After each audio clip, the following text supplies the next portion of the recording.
Hey bees, I'm Marie from Humblebee and Me, and today we are continuing our holiday 2020 making with a beautiful batch of Ice Palace bath bombs. Bath bombs are one of those things that I have to make every holiday season because my mom absolutely adores them, and I think this batch of Ice Palace bath bombs is just the thing to get her through, another year or so of indulgent baths. This year's batch of holiday bath bombs features something kind of fun. I have included a core that is blue, and so you drop them in the bath and they fizz away, fizz away, fizz away, and then you hit that center core and suddenly there's like blue fizzing out of all the foam and the bubbles, and it'll dye your bathwater blue, which I think is just very cool. I have pressed these bath bombs using the bath bomb press, which was a gift, so thank you so much. But if you do not have a bath bomb press, you can absolutely hand mold these bath bombs instead. Once the bath bombs have been molded, I then decorate the surface of them with a couple different colors of mica that channel the Ice Palace-y color shifting beauty that inspired this theme, and also nicely match the Ice Palace soap we made earlier, so this really does make a very lovely gift set. All right, I think that is enough chat before we get to the making. As always, please read the blog post for this formulation. It is linked in the description box below. There's always a lot more helpful information down there, including links to places to buy all the ingredients, information on substitutions, scaling, shelf life, all of the instructions written out, just lots of good stuff. But come on, let's get started. Before we dive in, let's do a little bit of a workspace tour. So in this bowl, I have the baking soda and Epsom salts, and in this bowl, I have the citric acid and the cream of tartar. And for precise amounts, please read the blog post. It is linked in the description box below. In this little bowl, I have our wet ingredients: witch hazel, Polysorbate 80, fractionated coconut oil, and our fragrance or essential oil. And in this little bowl, I have the core of the bath bombs, the bit that really fizzes out and turns blue when it hits water. So this is a blend of baking soda, citric acid, and a blue water-soluble dye. And again, for details on the amounts for all of these things, please read the blog post. It's linked in the description box below. I have our mold here. So this is the small square mold from the bath bomb press. Breaks down into a few pieces here. So I'll be doing 80-gram bath bombs. This mold can do 100-gram bath bombs, but I find it's kind of like it's a little easier to make an 80-gram bath bomb. And then over to the side here, I've got the bath bomb press, which we will be seeing more of later, obviously. And then off to the side, I have a cookie sheet to pop the bath bombs on so that they can dry. I do recommend putting on gloves for making these, as it's a lot easier to do a lot of this mixing with your hands. So I'm gonna first get into this baking soda and Epsom salts mixture and break up any clumps.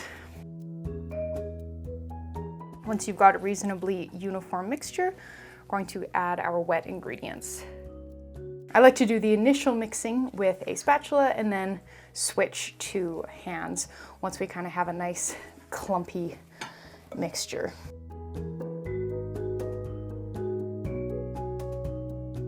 Once this is nicely distributed, we're going to add our acidic ingredients. Give them a bit of a stir here.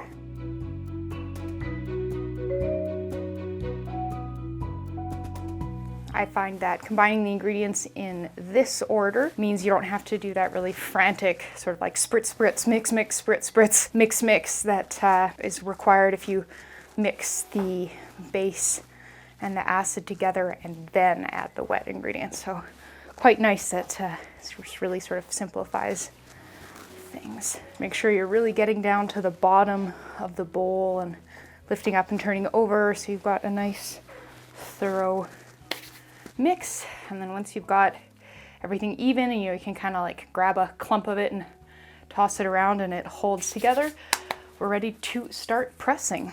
Let's do a little bit of workspace rearranging here. We are going to be weighing out the mixture. So I've got a cup here on a scale. We've got our mixture, we've got our core, we've got our mold, we have our press, and the stampy part of the press is already screwed on to the plunger.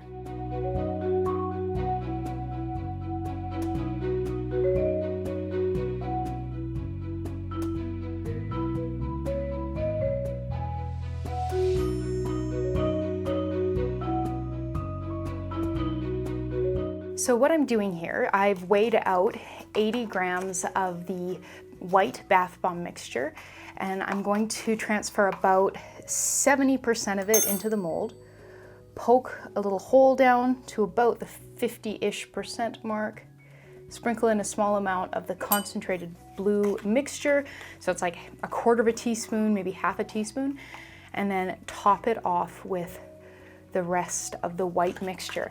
And so that gives us a little blue core to the bath bombs. So when we pop them in the bath, the white part fizzes away initially, and then after a while you get sort of a blue surprise coming out, which is, I think, pretty cool.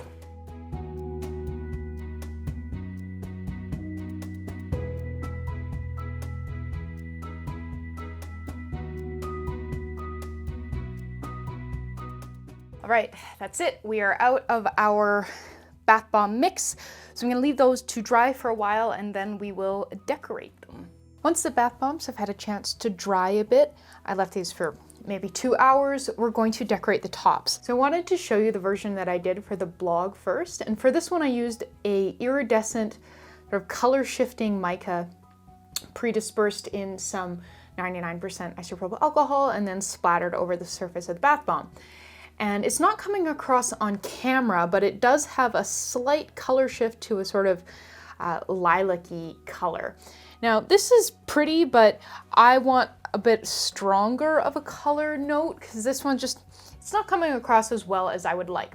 So for this batch, I'm going to be doing 3 different colors of actual colored mica. So I'm using these 3 micas from Humblebee. These were gifted. These are, I believe, the same ones that we used in the Ice Palace soap. So a cool pink, a cool kind of purple, and a quite chilly blue. And then to make the effect really quite subtle, I've diluted the colored micas in a bit of a sort of silvery white mica. So this one is from New Directions Aromatics, but I know Humblebee has a similar one, and I don't think New Directions sells this anymore. So for each color, I've done something like this, where you can see there's kind of slightly more of the silver white than the color. And yeah, so I'm gonna add a bit of 99% isopropyl alcohol to each. I know this can be kind of hard to find these days, so something else that works well is isododecane, if you happen to have that.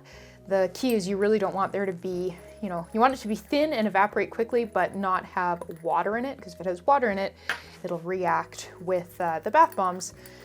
And that can look kind of cool, honestly. You just kind of get these like swollen mica-y splatters on the bath bombs, but yeah, it's not really what we're going for. So we're gonna suck some of that up with a pipette, just a disposable plastic one, and then just kind of go to town.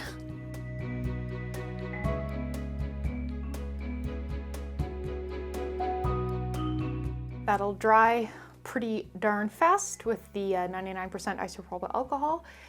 And then, yeah, that's really about it. You'll want to leave the bath bombs to dry for about 24-ish hours from the time that you made them before packaging them up and gifting them or using them. But yeah, cool. For a use demo, I'm going to pop one of the ones that I made for the blog in here.